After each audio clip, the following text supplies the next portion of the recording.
Hey guys, we're back with another podcast. Crankly speaking, Simon Kester here in Boulder, Colorado with Daryl in Australia.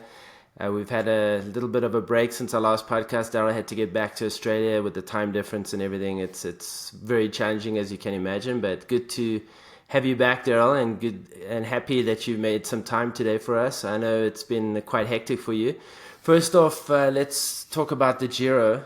You guys had an amazing performance in the end with Derek getting fourth overall. Tell us a little bit about that whole journey for you guys. I know you had the goal already set in the winter, and the first week or so didn't look like it was going to work out for you for the GC.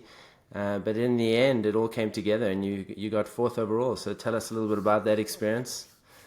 Yeah, it's nice to be back. As you said, it was a long time since we last spoke, but needed to gather myself a little bit as well, because you forget that being on the road for such a long time, when you're in the race, driving every day and hustling between hotels and following in the race, you're spending 8 hours a day in the car basically.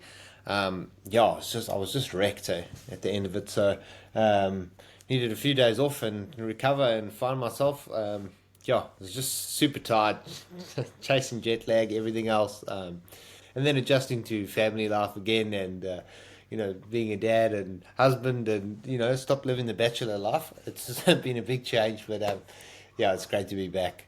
And for us as a team, we couldn't have asked for a better Giro. I mean, we went there with the ambition for Derek to come in the top five. That was our secret ambition. We didn't really state it outright to the public, to the media, to anyone. We had an internal goal. It was already from December that we had chosen this target for Derek. And obviously the start of the race, a little bit shaky there in Albania. Bit of a rough start. Not a disaster, but we didn't really factor in Derek losing any time in Albania in those first two stages, and then we did lose time. So it's just a little bit of a shock and a little bit unsure of what that was going to look like 3 weeks down the track. Was it going to be, the whole focus is going to shift to stages now, or do we still run the same course? But of course, everyone, backed Derek. The whole team still knew that Derek was going through that process himself. When you have such a big target of top five, and then all of a sudden you're like, whoa, I've just lost a minute in the first stage. You quickly start going like, start guessing yourself, second guessing yourself. So, I was just really happy that as a group, with Sam's help, with Pat's help, and the rest of the team, we all stayed calm and we stayed the course, and said to Derek, man, don't forget at the end of the Giro, like the last week, it can be minutes between the top 10 positions. 1 minute, sure, maybe that's going to be a factor in the race that could be fighting for a podium or something, which in the end of the day, it was really about a minute to the podium for Derek. But in saying that, it also opened up quite a few opportunities losing that minute in the first couple of days, because if you remember, if you go cast your mind back to stage 10, Derek was one of the GC guys that was one of the last GC guys that did a time trial in the dry, and a lot of guys nearly lost that minute back, because they just started later. So we kind of regained a few positions here and there, and it's funny how the Grand Tour scenario works out. There's so many days, so many different things that can happen, and so sometimes you're on the good side of it and sometimes you're on the bad side of it. But I think in the end, where Derek finished in the race, fourth place was his place in the race. I don't think we could have done anything better. He even himself, he admitted to the final day, just said, I was the fourth best in the race, which at the end of the day is true and accurate. I saw that. Yeah, and what do you think makes Derek so good? Because he's fairly later to being a pro rider, right? He only signed, I think, when he was in his, I think, not later 20s, but later than most guys, and he's really developed over the last few years. But the mental toughness you need to be able to be motivated, and even on those bad days in a 3-week Grand Tour. That's not every athlete. I think not every rider can be motivated and stay strong mentally for those 3 weeks. In your opinion, what makes Derek just so good as an athlete, both mentally and physically? I think his resilience, and he's definitely got that engine that as the race gets harder and harder, he's got this ability to just keep that pressure on the pedals. He's not explosive. He's not someone that like that, but he's just someone who just doesn't kind of die in the race. He's just constant. He never got worse. It actually looked like he was getting better, but I think actually the competition was just getting worn down more. And Derek just has this ability. That's his secret weapon. That he can just go day in, day out, suffer like he can, but he's very smart the way he races. And I hate to say that he's similar to someone, but when I look at Geraint Thomas, he's a very similar kind of rider to that. Both of them physically do the same kind of riding style on the climbs. Both of them have that ability to just keep fighting and not be put off by what's going on around them. There's been countless times where you saw Del Toro having a go, or Carapaz having a go, and Yates having a go, and then it'd be slowly Derek just coming back, and then he would pass them, and then it would be and everyone was like, wow, why is Derek just riding up the climb and just having Carapaz and Del Toro sit on him? But Derek was just when they were accelerating what they were doing there was just hurting me, and I felt much better at what I was doing. Just riding my own tempo and just going, right, it's a time trial from the bottom to the top. And he's got that ability to zone out of all the things that are going on around him. And just I think just he's so new to the GC game that every time he puts that number on and he's climbing up with the best, he was so fortunate that every day that he was riding the Giro, he was actually going up the ladder. That must be hugely motivating, versus some of the guys that started off really hot and started slipping down the ladder. For Derek, it must have been super satisfying, just every day, just I'm 12th now. Gee, I'm 10th. Oh, wow, now I'm in the top 8. Oh, wow, after today, I'm actually 5th. It must have been super, every day going, oh, as I'm getting closer to the end. And there's no doubt that, and I'd be lying if I said those meetings at the end, we didn't start going up. Podium's actually in reach now. We just need Del Toro, Carapaz, or Yates to crack one of them.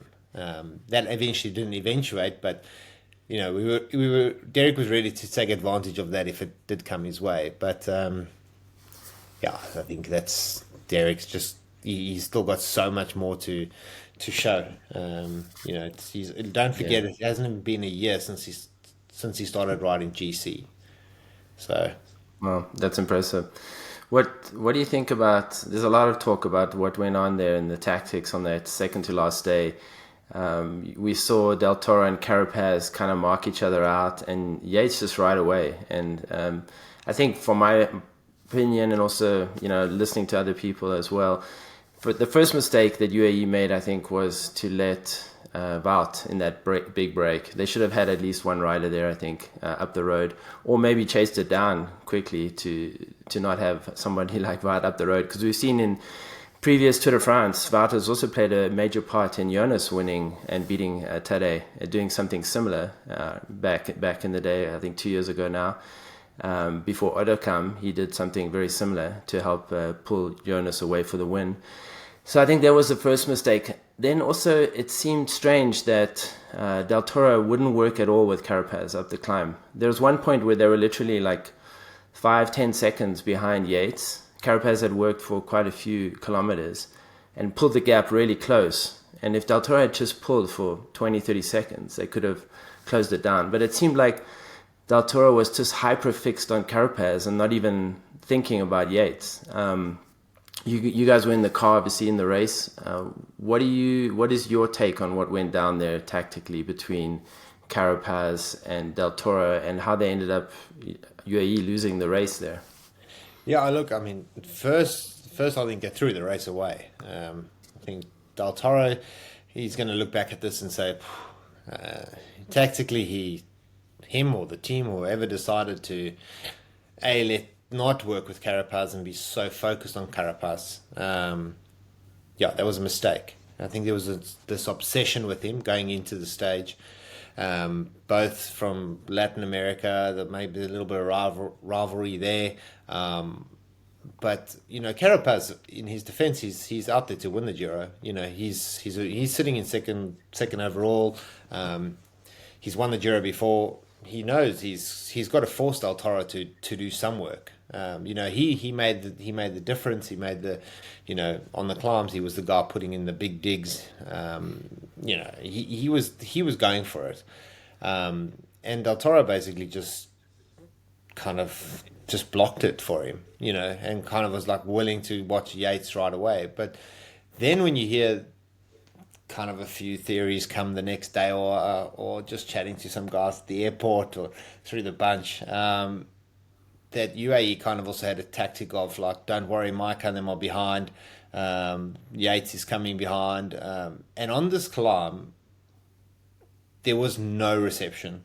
Like, in the car, we didn't even know what was going on either. So there was pure radio communication from the race com, which was really bad because we were getting time gaps to Chris Harper and, Bardet or a few other riders. And then it would be like Yates 1 minute ahead of a group of Carapaz and Del Toro. But nothing in between, or there was no like footage of, nobody saw what was in the front. Nobody could see that dynamic. It was just like a focus on Harper and whatever, because that climb is so narrow and so tricky and gravel, and there's only a certain amount of people you can have on that climb. And the amount of motorbikes that can film the race.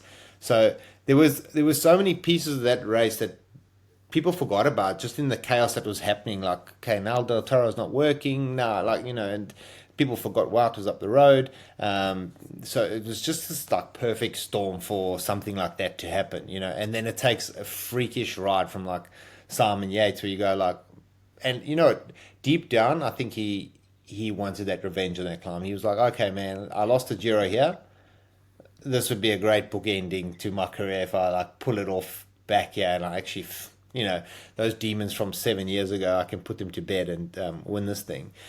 So I think once he smelled blood, and once he's still like, hold on, I've been given a minute, that for sure Visma would have said, hey, Wout's trying to get over the top. Maybe he'll be waiting for you. There's a good chance this works out. Hugely motivating.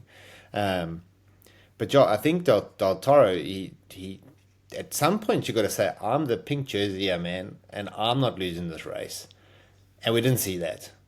And then, of course, we got, once the time gap had blown out and Carapaz and Del Toro had got together, I mean, Derek was just riding up and down, and you could see it. Like, they would slow down so much. Derek would, like, actually nearly look like he's attacking them when he was riding past them.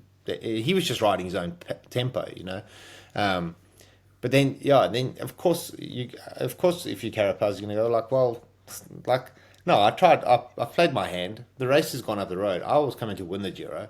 Second, third, whatever, I've won the Giro before. It's the same for me if I come second or third. And it was almost like an immature move from Del Toro to say, I've got second now, so like I don't care, I was winning, but I'm going to have second. Well, Carapaz doesn't care about second or third either.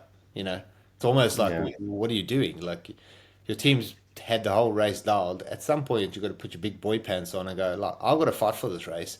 And if I lose here, that's fine. I'm still going to come second or third. It's also, for those guys at that point, it's about winning the race. And I think Del Toro's not. It's not going to be easy to go back and say, he's happy with that decision. Of course, in the media and UAE was fine about it. Deep down, were they fine about it? I'm not. I'm calling bullshit on that. I'm not. I don't think anyone's fine about that. I think there was. At some point, Del Toro needed to take responsibility and go for it.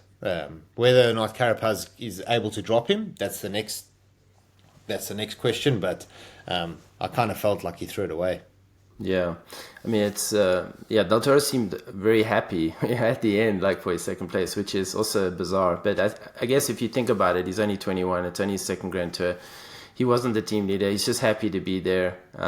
So I don't think if he had been a pro for like 8 years and he had been in the same situation, I think he would have been devastated, right? But because of his age and because it's like his first time there, I get it why he's still happy with second, And I mean, he did incredible if you think about it. He had an amazing race.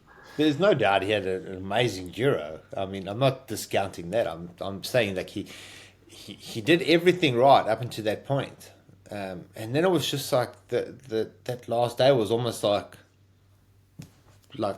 oh, hold on, I'm willing to lose this race.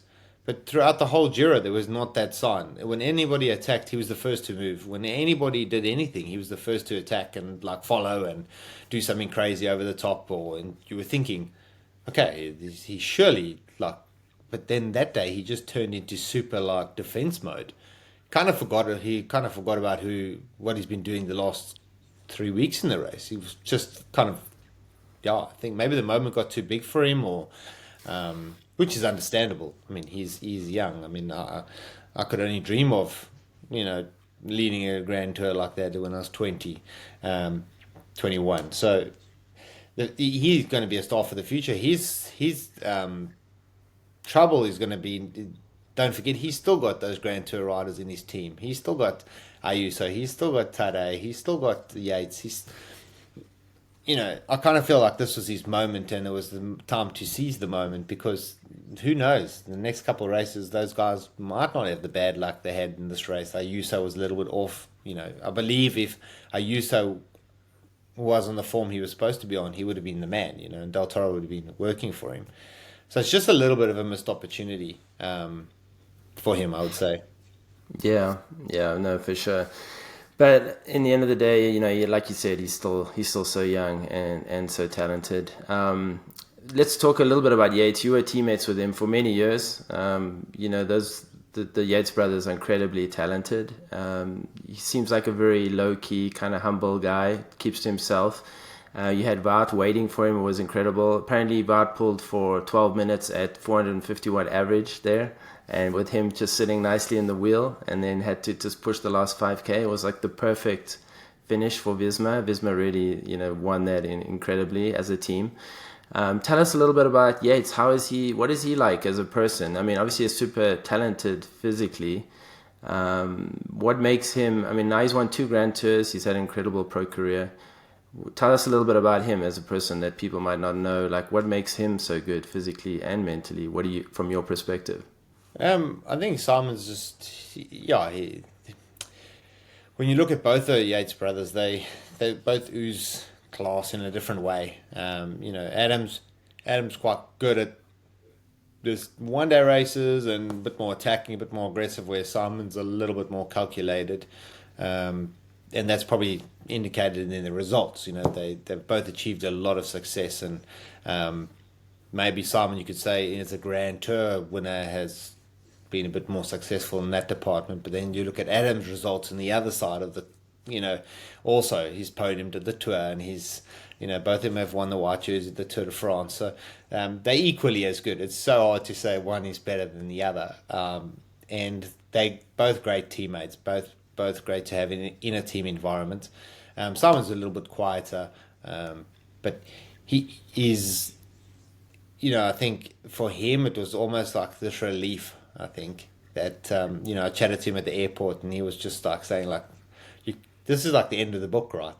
It was kind of like, and I actually said to some of the guys on our team, because Simon has always said like, look, man, whenever my career, it might not be the longest career, but I'm going to end it off when it's like I'm at the heart of my career. And I said to the guys, I said to Sam, because he was with me at Green Edge, and we were like, this could be it for Yatesy. Like, you never know with this guy. Like, he's such a baller, He's just like, man, I'll just call it on my terms. I don't care, I'm not saying he's retiring, but I wouldn't have been surprised at that moment if he actually just said like, poof, drop the mic, I'm done. Like, that's the kind of person he is. But yeah, I think a lot of the guys in the peloton, like, especially guys who went through that Giro year with him when they lost it on the Finestra to Chris Froome, they really felt it. And even the organization, the Green Edge organization, they they were so happy as well because, everyone in the team, even though I wasn't part of that team that rode the Giro that year, I felt like, oh, this is so good for him. Like, this is such a nice, like, way to come back and, just change that narrative of like, oh, you the guy who lost the Giro on the last stage, versus like, oh, you actually the guy who lost it on the last stage one time, but you actually won it on the last stage as well. So it was very cool to see that in the race. And the peloton was happy for him. A lot of guys like Simon was very like under the radar. It was also like kind of a Derek way, just every day chipping away, just like, oh, there he is. Oh, there he is. Oh, the Strata stage, he was like first into the sector of the Wout. And you're like, oh, he's going good, he's like doing everything right, but he's not making any noise until that final stage, I think deep down in his head, he was like, I'm putting everything down on that final day, and I'm just going to go keep chipping away and keep playing my cards and try not lose time, and I'm going to be smart about it and give one big effort. And definitely. I think the rest of the competition underestimated how much mentally it prepared for that one day. It's probably, what is that, like 7 years since he lost it on that stage. And Visma, apparently the first meeting they had with him, he was like, that's what he was talking about, the Giro and that day. And if you think about how much energy and emotion is tied up with losing the race on the Finestra and then coming and knowing that he had that chance to win it on that same climb. I think his competition underestimated how mentally ready he was just to go all in to win the Giro on that stage, and the results obviously show that. What's also interesting with Simon Yates that some people might not know is that even though he's a small guy, I think he's under 60 kilos, he was, once upon a time, he was world champion on the track in the points race, which shows what a versatile rider he is. It's just incredible to think a guy like that could also be world champion on the track, in like a points race with sprints. Crafty. Yeah. He's got racecraft. He's positions himself well. He doesn't struggle with like the stress of the peloton. Of course, he doesn't enjoy the stress, but it doesn't get to a point where he's overwhelmed by it. He's got his guys. He stays around his guys, and he just cracks on with the job. But yeah, like you're saying, he's one of the points race. He's just one of those riders that you could say, like, in the modern era, he's probably one of the only guys that could ride with the world's best. It's the Yates brothers, then it's the top 5 guys, then there's one or two others that can be in that realm of the headers. And when they have their days, they're just as good as the best in the world. The guys that are leading the peloton now, the Pogačars, the Remcos, they can go toe to toe with them on their day. So that was just an example of that. But could you imagine riding up Finestre, going up there, and you're just hearing like they're playing behind, they're not working together, Wout's waiting for you. Could you imagine just going up there, people are shouting your name, you're like, I lost this race here before and I'm feeling good, I'm dropping everyone. Now it's a minute, now it's like it's all coming together. Could you imagine riding up at that point of the race going like, you wouldn't feel your legs. You'd be like, holy shit, this is my day. This is the day where you do get these moments when you ride a bike and you're like, I'm going to make history today. Like, you feel it. And there's no doubt he had that day. And he was just like, and then you win by 5 minutes and people are like, holy shit, this guy's pulled off, such a massive ride. And that he did, like, it was just the way everything worked out, I mean, UAE was crazy to let that gap get 10 minutes and give even that breakaway a chance of surviving.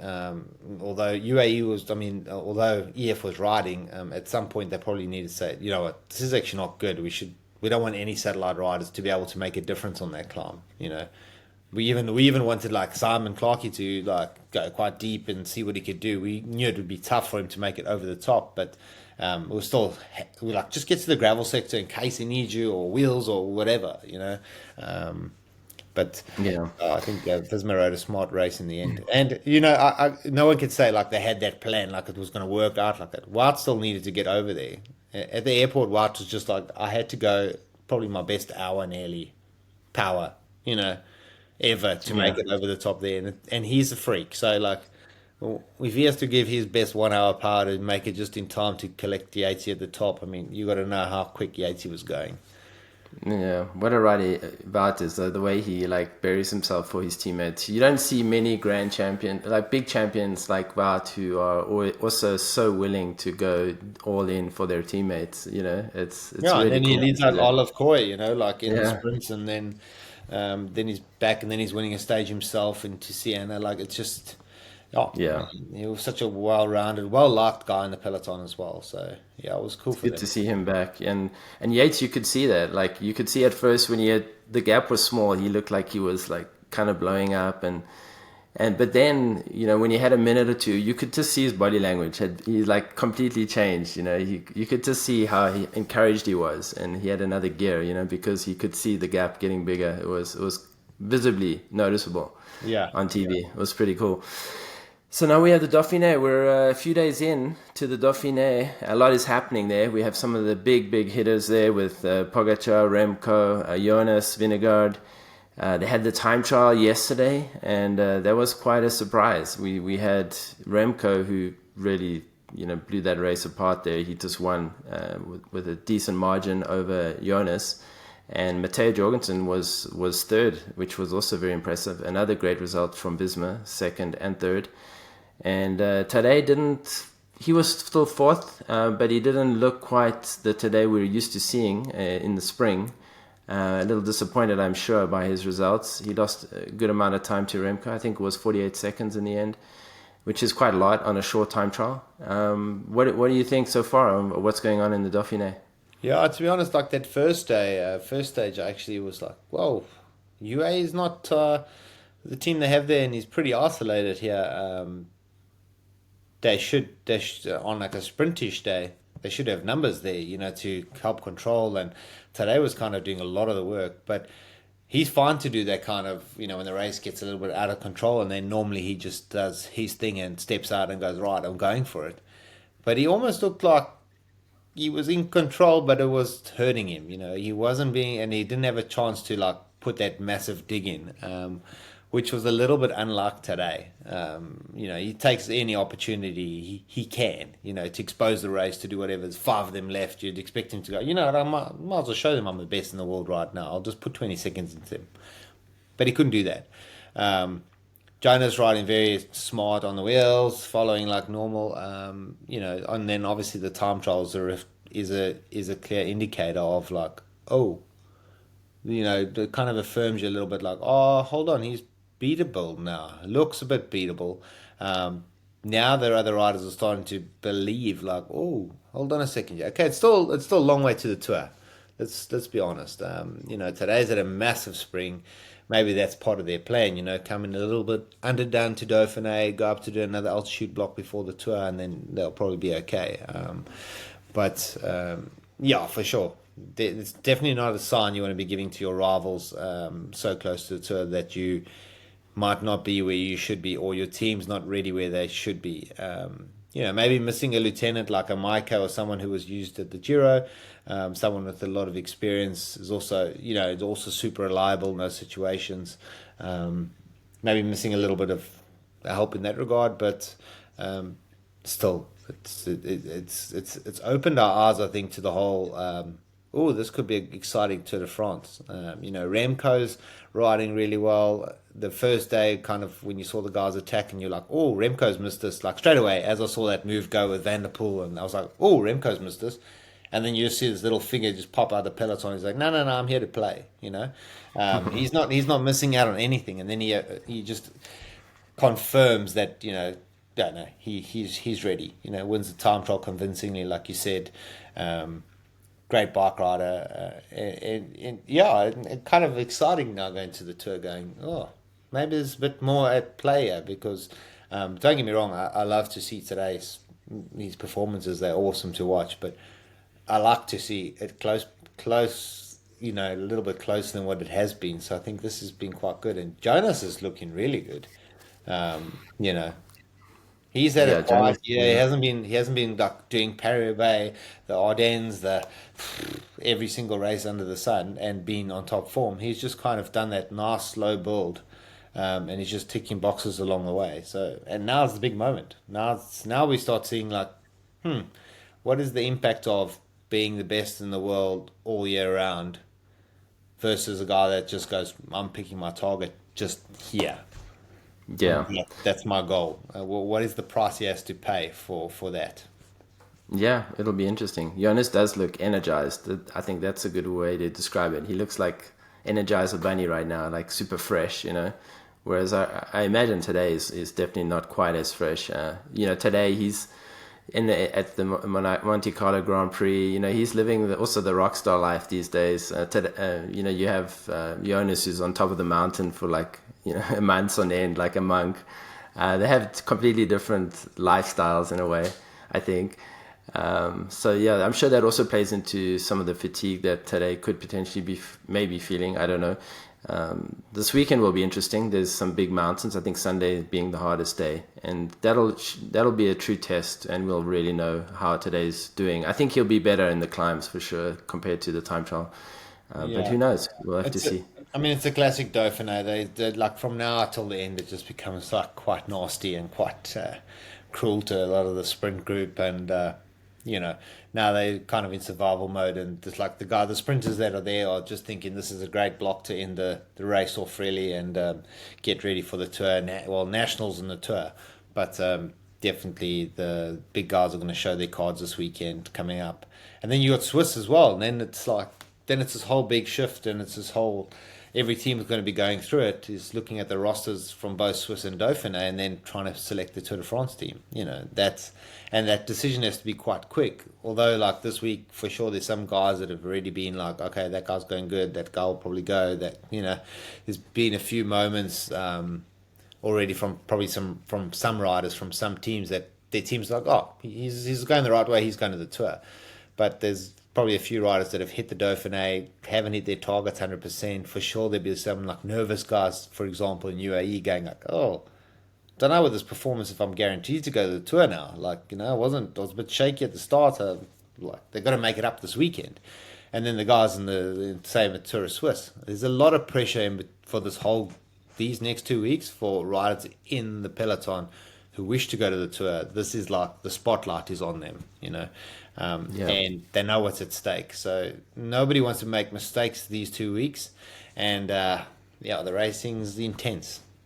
Dauphiné, I don't think people realize how hard it is. I know I've looked at training peaks at some of the riders who've done the Tour and the Dauphiné, and typically that week in the Dauphiné is like a lot harder in terms of kilojoules and TSS than any 1 week of the Tour de France. I think just the way, because the guys are racing for their place at the Tour, they're just racing harder, and it's also more compacted with harder stages. So I think it's an incredibly hard week. You've won a stage there. I mean, you've done it, I don't know how many times. I mean, can you attest to that? Would you say that 1 week is harder than any one week in the Tour? Yeah, I've done them both, Swiss and the Dauphiné. But yeah, Dauphiné is definitely a tough race, and it's so intense because even the French teams are so motivated because they have to show, they want to race the Tour de France. It's home roads, it's in front of their family, it's in front of friends. It's like the pinnacle, of the season. So there's just so much at stake. Like there's so many guys trying to make the team. So like when you get to the Tour, it's like, okay, I've got my job to do here. I'm in the Tour and I've got my job to do and I know what it is. Whereas before, you still want to show something so that guarantees you a spot. You don't want to get to the end of Tour of Switzerland and the Monday or Tuesday your director calls you and says, you know what, sorry man, you didn't show enough. So everybody's racing, even the gruppetto, and that's also what makes it so hard, is even the gruppetto is like a lot harder because guys don't want to be like they're in the gruppetto, so they're riding second group or like, it's just like annoying. Whereas at the Tour, everyone goes, oh, it's climbing day, gruppetto, well, let's try and make time cut as simple as possible. Whereas the Dauphiné, it's like kind of like this, I've got to show a little bit more than that. I wasn't in the laughing group, I was ahead of that. I got dropped super late. There's a lot more guys hanging on and guys who are dropped, but they don't know it. They're just hanging on. They're just like, there's so many guys. Sometimes you see them, you're like, why doesn't that guy just sit up? He's like dropped already. He just doesn't know it. He's just hanging on there. Yeah, I see how that could happen. That's funny. Cool. So I think we'll probably chat again next week.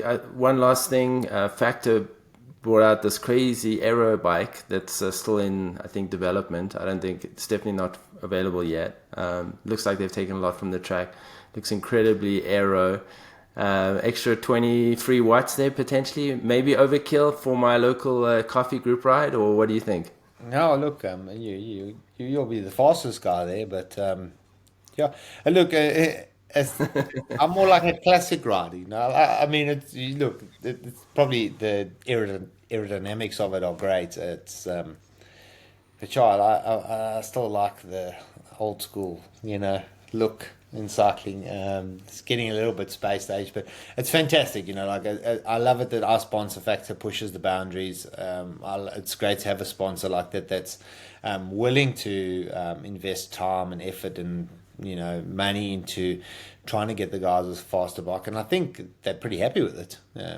Just hearing from what I've heard internally is that they're really happy with the bike. So I don't know if that's going to be rolled out at the Tour de France for everyone on the flatter days, or I'm not too sure what's behind that. But yeah, I think it's definitely raised a few eyebrows and people are talking about it, and that's what Factor's good at. They're good at disrupting a little bit, coming with something completely unique. It comes from obviously they've had the track bike, which was hugely successful at the Olympic Games with the Aussie track team. So they've obviously onto something, and they know they've got a quick bike. And so then narrowly missed it on stage one with Jake. Jake was fifth there. It would have been nice if they bagged their first win on that bike. We'd have had lots of people wanting to buy the new Factor bike, so that's probably what they're aiming for. But yeah, I mean, I haven't had the chance to ride it or anything like that. But I like I say, I love it that the sponsors in Israel Premier Tech or Factor particularly are open-minded, and and that's kind of why they become such a long partner with our team, and why our team really likes working with Factors, because they have that ability to do that. They have their own factory. They can produce whatever they want to produce. They're not set in this like, well, we just make these kind of frames, or they can do anything they want, which is fantastic. Yeah, it's a great bike. I race a Factor. I've been racing Factor Ostro for the last 3+ years. Really enjoy it. It's really a fantastic bike. Yeah. Cool. So I think we'll wrap it up. Remember to follow us on Spotify, on YouTube, or Apple Podcasts. Anything else, Daryl? You want to mention? Just apologies for being so late. I know you guys have been waiting for this. All Simon has been telling me the people are waiting. So I'm glad we could be back together and get it out, and hopefully everyone enjoyed it, and look forward to catching up after the Dauphiné. Awesome. Well, thanks, Daryl. We look forward to chatting next week. Have a great one. See you guys. Cheers.